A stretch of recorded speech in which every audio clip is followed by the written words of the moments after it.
All right, so let's get to your animal energy for the month. Animal energy for Virgo for March. Really good. Okay. Happy to see that. So you guys got the lion, which is perfect. So the lion equates to the King of Wands in the tarot. Now, here's why this is so perfect for you. So the King of Wands is master of timing, right? He is so much the master of timing that he gets to sit down like on his throne, right? So think of the Knight of Wands, right? Which is really busy running around doing the most, right? Kind of like the feet underneath the water of the swan, right? But the King of Wands gets to sit on his throne because he has truly mastered when to move, when to be still, what is worth his time, what is not. He's highly creative. He strikes gold every single time because he's learned many lessons to get to that level of discernment that he enjoys, right? So the fact that you're coming up as the Lion or the King of Wands for this month really speaks of such an emphasis on timing, especially around the work that you love to do or projects that you are passionate about, right? This also speaks of being in a position of authority, power, leadership. So you could also be feeling a bit of the weight of the world or a little bit extra pressure or a little bit extra, eyes on you or focus or dependence on you. And again, I keep going back to that swan with everything appearing okay, but then underneath a lot is going on.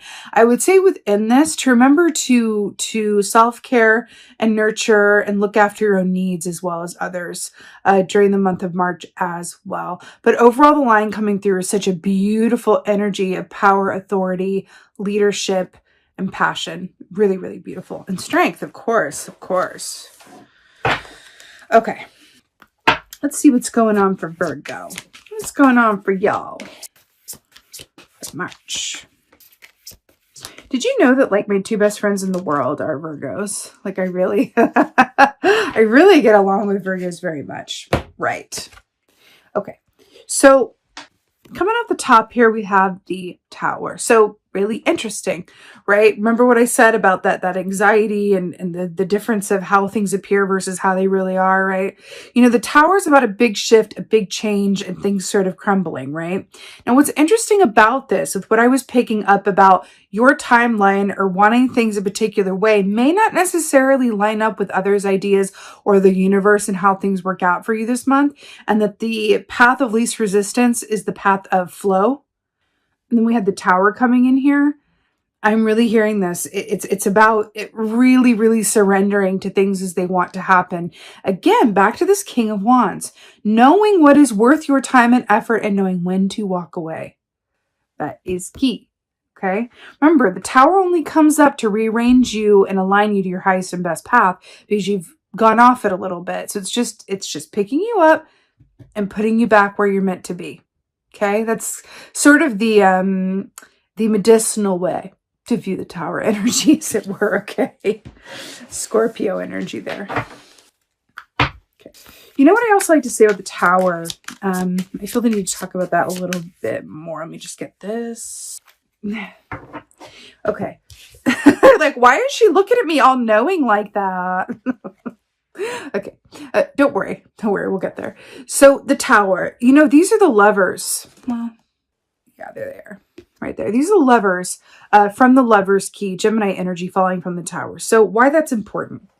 The Tower for me happens when we make more fear-based choices than love-based choices, right? Gemini energy, the Lover's Key, is very much about love-based choices, right? So then we have them depicted here on the Tower as falling from the Tower of their own fear, of their own fear-based choices, of them making choices that weren't aligned with what they truly felt or needed, but aligned with their ego or fear, etc., right? So that feels important here. Fear-based choices versus love-based choices. Think about these shifts that are going to happen for you this month, about this momentum and these changes. Really consider the choices that you made that led you to where you are. And I feel like that could be incredibly helpful and insightful to you. And it may help you regain a sense of perspective when things get a little intense.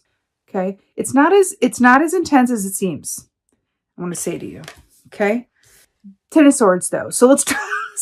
It's not as intense as it seems. Ten of Swords. An ambulance. So 10 of Swords is very much about a full, complete ending to a cycle. It's about the releasing of things, the letting go, but not always by our own will. It's kind of like a forced let go, like an ending that we didn't necessarily choose. Right? That's more of an 8 of Cups. When it's our choice, it's 8 of Cups. When it's not our choice, it's 10 of Swords. So there's definitely going to be some endings. But this could be also an aspect of yourself that's coming up for review to say, can you just release your need for an example? Can you release your need to control everything?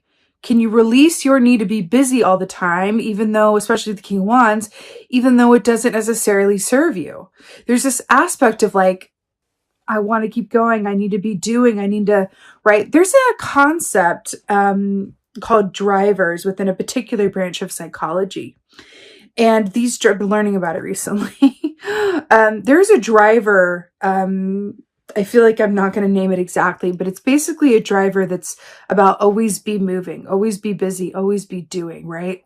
And it's this real resistance to being still or having nothing to do or being perceived as, inactive or lazy or whatever that is.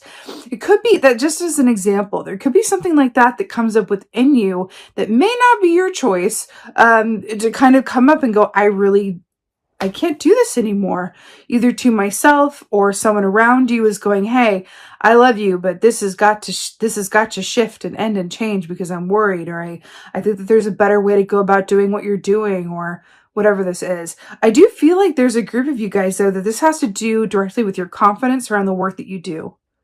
I feel like we need a boost of confidence around the work that you do in some way, shape, or form. And it could be around your decision-making abilities or your point of authority with the Lion. What else is going on?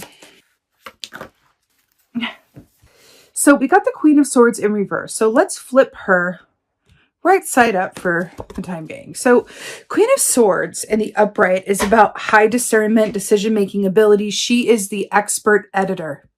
She knows what to cut out and when, and she has no qualms about it, though. It's air energy, right? So Aquarius, Libra, Gemini. So it's interesting that she's coming up here as the editor and as the change maker, because we have changes here, big change with the Tower, change with the 10 of Swords, sometimes a forced hand with that, to the Queen of Swords, which goes, I do not suffer fools gladly. I'm going to make changes where they need to be made. And I'm not necessarily going to let emotion or sentimentality enter into the equation, because it's not personal. It's business, is what her kind of tagline is.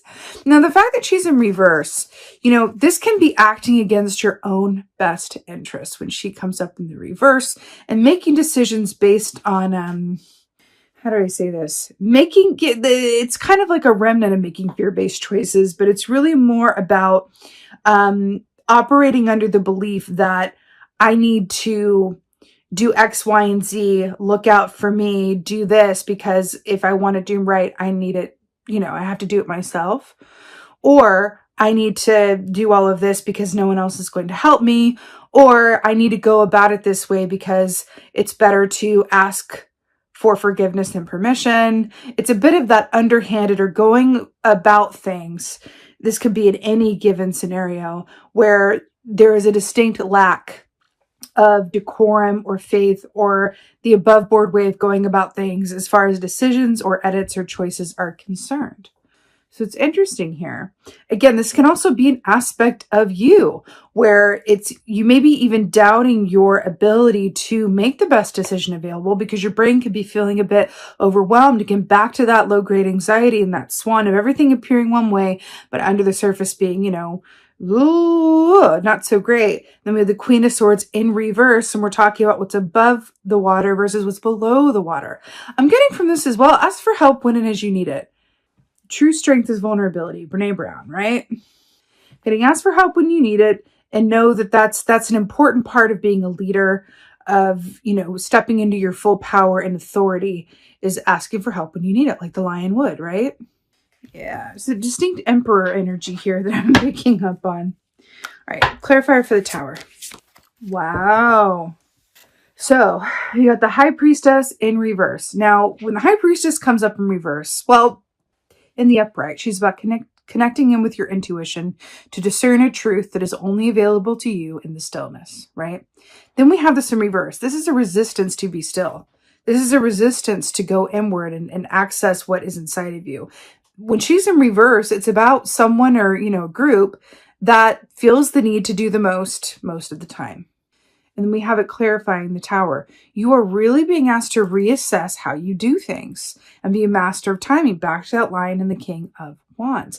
There's information that is available to you, but only if you're still, only if you make the time to be quiet, to meditate, to sit in contemplation, to journal, to whatever that is for you. But it just feels like, again, with this anxiety, it feels like I want to, it's like the best way to manage that really is to allow it and to be still.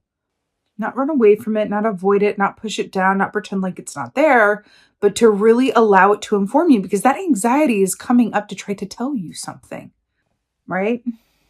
Let's get a clarifier for the Ten of Swords here. Clarifier for the, that was quick. Okay, Virgo.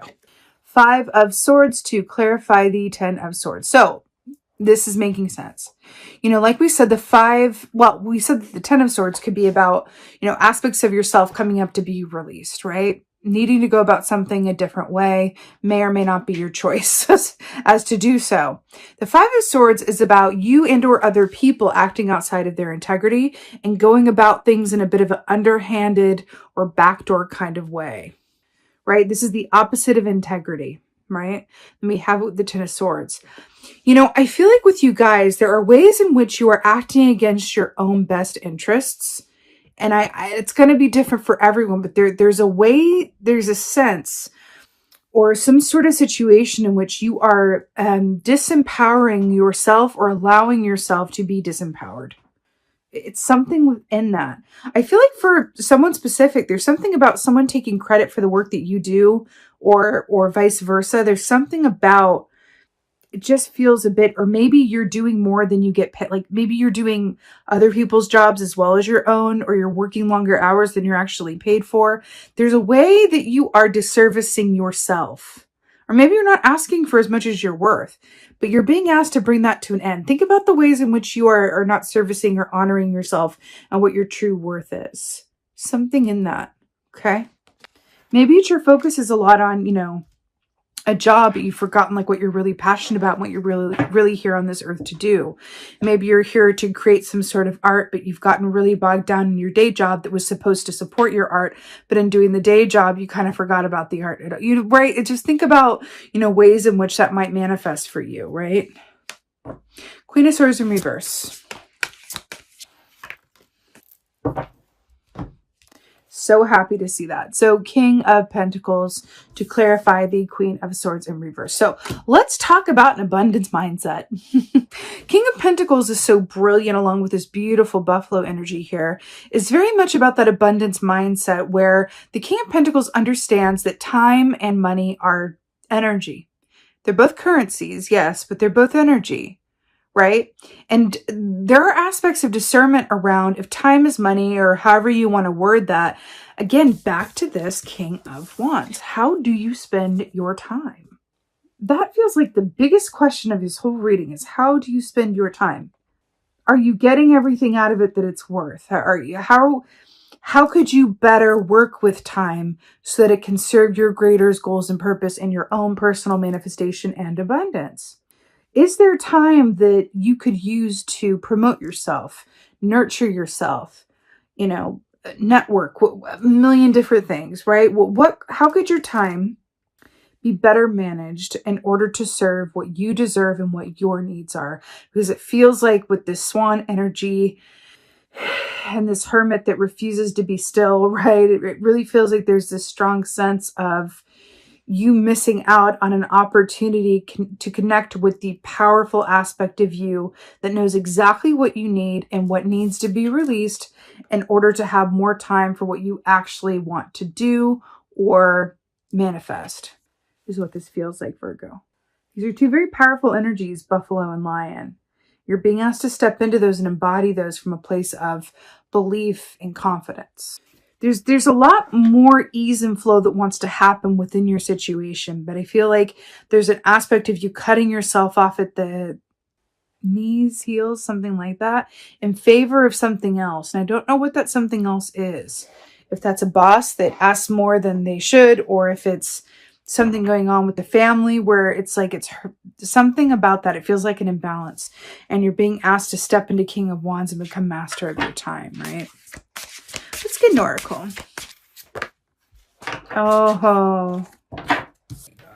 We got 2 for 1. I really like these. Okay, so we got peace and awakening. So we were talking about this aspect of awakening with like, let's wake up and realign and really go with what we need and remember that 10 of Swords, an end to the way of doing something. With the 5 of Swords, maybe an end to an aspect of ourselves or our tendencies to self-sabotage or our tendencies to whatever XYZ it is, to put others before ourselves, whatever that is. We are awakening into a new way of being. We're seeing ourselves where we're realizing how we are not always necessarily giving yourselves your best chance or operating within your own best interest.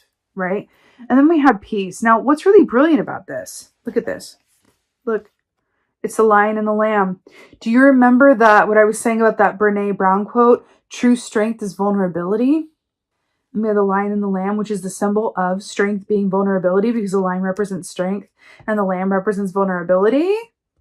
Fascinating, right? True strength is vulnerability. So ask for help when and as you need it, but also allow yourself to be vulnerable with yourself. And really assume that high priestess position and understand that you deserve everything that you want. You do. You deserve to be compensated for the work that you do. You deserve to love the work that you are compensated for. You deserve to have healthy, functioning, high vibrational relationships. You deserve all that stuff. You deserve a happy, abundant, wonderful home that is your safe haven. You deserve health, wealth, prosperity. You deserve all of those things. You deserve peace, all of those good things.